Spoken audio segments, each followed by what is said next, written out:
API, encoding, and video settings. Finally, let's talk about the API and some advanced settings.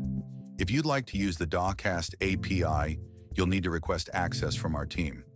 Once it's enabled, go to Settings, Integrations, and here you can generate a new API key for your account. Next, in the encoding section, you can create new recipes. These define which renditions you want to generate when using adaptive bitrate streaming.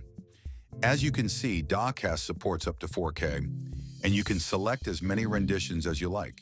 However, I recommend choosing only the resolutions you actually need, since each additional rendition uses more transcoding power, which is deducted from your account balance. In the theming section, you can also update your account-wide design settings, things like player color, typography, and layout.